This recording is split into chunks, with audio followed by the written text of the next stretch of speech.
he's a big.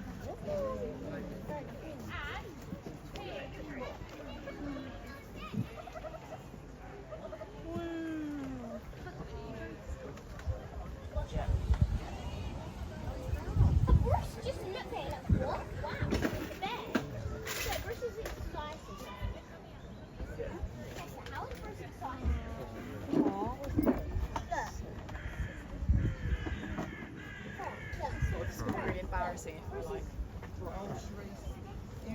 whoever said that. Carrot.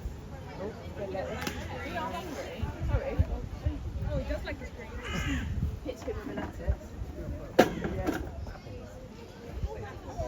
Right. Bear keepers here, we get the privilege to look after them. There you go.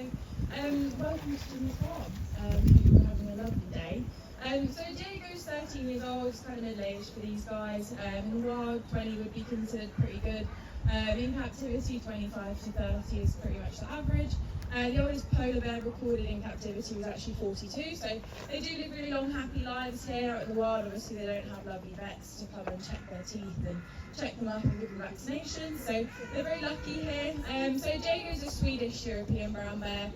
European and Eurasian are the same, and then you've got your North American, so that's your grizzlies and Kodiaks that you'd find in Canada and the Arctic. These guys are mainly found throughout Scandinavia and Russia. So Diego was actually born out in Sweden as a wild pup. He was actually died of natural causes, which is a huge shame, but it is actually still legal to go out and hunt bears in Sweden, so it's not uncommon for this to happen. So some lovely people were walking out and they called somewhere called Orsa Park and said, can you take him in? And they of course said yes. Who could say no to a tiny fluffy bear? So they took him in and they handed them over, and it was a super long, expensive process, but also we can't fault them. They were amazing. The facilities were great, the keepers were amazing as well.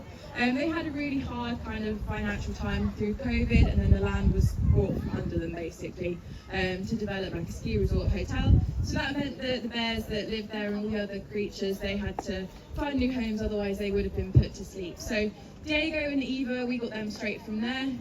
Flocka, our other polar bear, and Hope, one of the other polar bears, they also came from there, all lived there at one point. So Diego, he was meant to arrive in October last year, but this wasn't quite ready for him. And these guys do hibernate. They go into something called torpor. So he had to leave basically before he went to sleep, otherwise it would have been too late. So somewhere called Wildwoods in Devon, they took him in and he went to sleep there, and then he arrived here at the beginning of March. So he woke up around kind of February, March time, so we've really been able to see him they live alongside other big predators such as other big brown bears, lynx, wolves, that sort of thing, so they have to be ready to defend themselves at any kind of given point. This is especially important for mums with cubs, with little cubs. I'm sure another brown bear or a wolf would love to snack on one. At that time of year, they're full of fat. So they actually do get up and they move around their dens just to make sure their brain's awake and their body's awake as well. So if they ever needed to defend themselves, they could get up and go at like this in a split second. So when they go to sleep, they'll go and find a little cave somewhere. He actually dug his own den out in Sweden, which he went to sleep in every year. We're hoping he does the same here. He's kind of started out, so all the stuff that goes off, we get the rubbish stuff back that no one wants to eat, like the offal. We get the fat as well, the bones, the heads, which is really gross. But the fat is so important for the bears, especially later in the year when they really all split their paw pads. Their paw pads are pretty much just like dogs. They are very callous compared to dogs because they do climb a lot. But it's not uncommon for them to split them, especially if they get dry. So it's important I can check his claws and check his paws. He'll also present his side to me, so I'm not going in there and putting that bear in a headlock and giving him an injection or a vaccination. No way, he couldn't pay me anything to do that.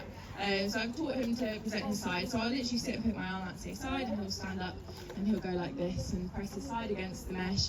And then I've now started poking him with a syringe. So that will lead to things like injection training. So if he needs a vaccination or he needs to be sedated for any reason, it's very calm and it's very nice, and he just goes to sleep and then he wakes up calm, and it's lovely for everyone, much safer as well.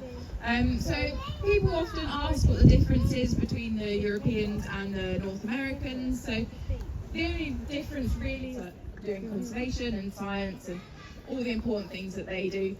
We can only shout about it so much. So yeah, any change will really help. But yeah, thank you everyone. I hope you enjoy the rest of your day.